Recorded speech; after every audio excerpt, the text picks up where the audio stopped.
MicroStrategy CEO and billionaire Michael Saylor made a shocking revelation about Bitcoin's future in an interview with Julian Hosp. Saylor predicts that Bitcoin will reach at $1 million per coin in 10 years. He also declared that big banks will soon embrace Bitcoin, and no one is ever going to sell Bitcoin, because Bitcoin is much more than that. Hey guys, and welcome to Investing Few, a place for all investors. In today's video, I will explain what Michael Saylor thinks about Bitcoin's price, why he invested more than $1 billion in Bitcoin, Tesla's investment in Bitcoin, and what will be the ultimate reaction of governments to Bitcoin. So, if you want to know more, then stay tuned till the end of this video. And without further ado, let's get right into the video. What most people don't understand about Bitcoin? If we talk about Michael Saylor for most of the past 25 years, he was a relatively low-profile tech executive running a boring software firm in Tysons. During the pandemic, however, his career took an unexpected turn when he made a nearly $500 million bet on a notoriously unpredictable cryptocurrency.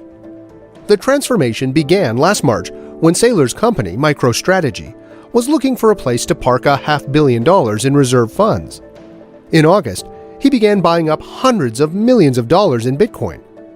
In fact, Saylor says it's the best money created in the history of the world. Then, in December, MicroStrategy went even further, announcing it was taking on $650 million in debt in order to, yes, buy more Bitcoin.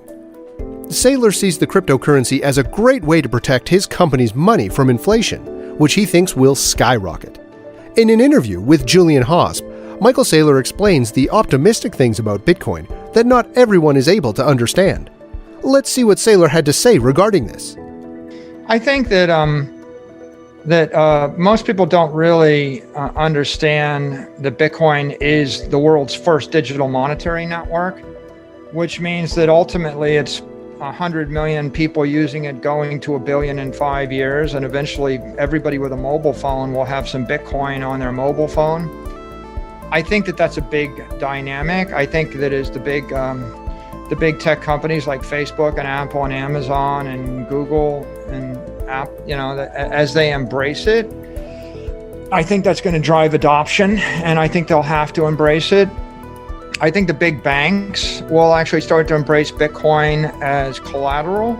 I think that most people haven't really thought, most people that buy Bitcoin, they think I'm buying it so I can sell it when it goes up. I think what they don't realize is that ultimately no one's ever going to sell Bitcoin. As the market matures and as the banks mature, you'll buy it and hold it forever. You'll give it to your daughter or your son and your son's son and your son's son's daughter. Why would you ever sell it, ever? I mean, most people sell it to buy a Lamborghini, right? I mean, that's the trope. I want to sell it to buy a house, or I'm going to hold it. Well, why would you? If it went up by a factor of 10 and you could borrow against it, why wouldn't you? Interaction between Michael Saylor and Elon Musk. What solidified Michael Saylor's position as a crypto guru is when he convinced Tesla CEO Elon Musk to buy Bitcoin. In December 2020, Elon Musk made a tweet regarding Bitcoin, and Saylor replied to Musk that he should do Tesla shareholders a $100 billion favor and convert Tesla's balance sheet from dollars to Bitcoin. Musk responded, "Are such large transactions even possible?" To which Saylor replied, "Yes, I have purchased over $1.3 billion in BTC in past months, and would be happy to share my playbook with you offline from one rocket scientist to another." On February 8th, Musk's Tesla disclosed that it had bought $1.5 billion worth of Bitcoin, using cash on its balance sheet, and said it would begin accepting digital coins as payments for its products. When asked about this interaction with Elon Musk, this is what Michael Saylor had to say regarding this. I talk to a lot of officers and directors of publicly traded companies, and a lot of people want to know my thoughts on Bitcoin and macroeconomics. And as you can imagine, normal acceptable etiquette is public company officers can't speak about conversations with other public company officers. So if it's on Twitter, it's on the record. You can see what has been said. But I mean, all my conversations with any kind of public company officer would be off the record, and I can't share them. What will be the reaction of governments to Bitcoin? Going on in the interview, Michael Saylor also shares his thoughts about what will be the potential reaction of governments against the growth of cryptocurrencies in general and Bitcoin in specific. Will governments embrace Bitcoin, or will they oppose it? I think the forward-thinking progressive governments are going to embrace it and they're going to benefit from it. And I think backward-looking governments are going to fear it and they're going to suffer from the lack of it. Bitcoin is it's pure monetary energy on the first digital monetary network. It's like electricity. So, if I said to you, every company in the US wants to plug into electricity, you could probably find someone that was afraid of electricity saying this is going to burn all our buildings down and this is bad for our cities, it'll cause fires. And you might even find a country that would ban electricity. Look, China banned Google, they banned Twitter, they banned Facebook. Okay, great. But you think they're better off for not having Google? You lose Google Maps?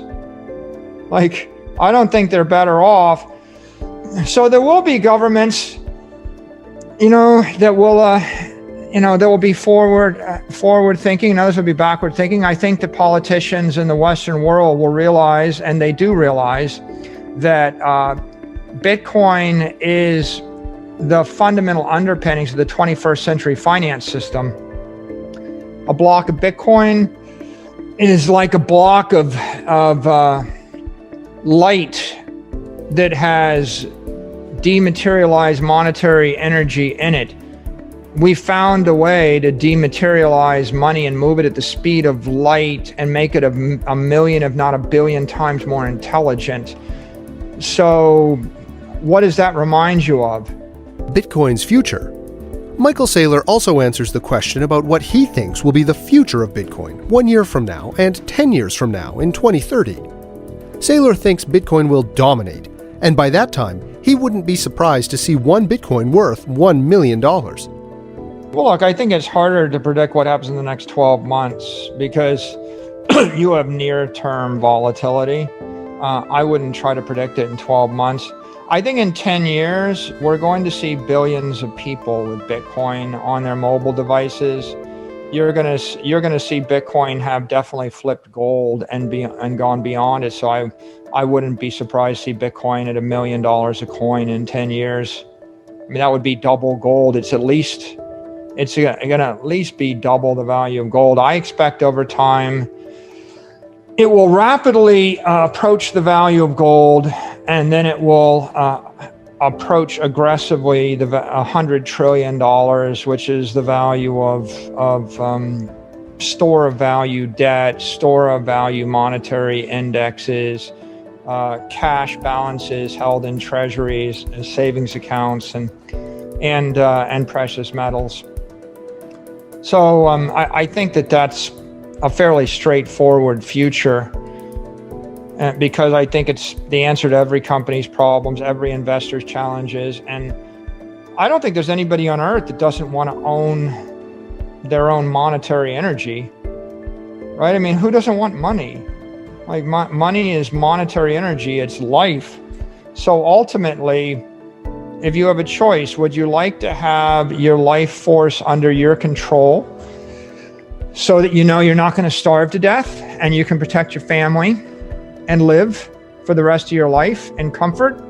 Or would you like to have your money controlled by a bank, controlled by a politician, controlled by a government, maybe interfered with by another government, and maybe it will have value and maybe it won't, and maybe you can access it and maybe you can't? I don't think there's any human being that really wants to give up all their monetary energy, everything they have, to a person behind a person behind a person that may or may not give it back to them. So I think that the future is clear. The future is a world of billions of people with Bitcoin under their control, controlled in their head or in their monetary devices, one way or the other, and all of that monetary energy moving at the speed of light over intelligent monetary networks, cross borders, cross counterparties, so that the world just functions more efficiently. And from this, we can conclude that Michael Saylor is really hopeful about the future of Bitcoin, and he thinks that Bitcoin will be the ultimate solution to all the fiat problems and will provide financial freedom to everyone. And with that, we come to the end of today's video. What do you think about Michael Saylor's views regarding Bitcoin? Tell us in comments. Thanks for watching.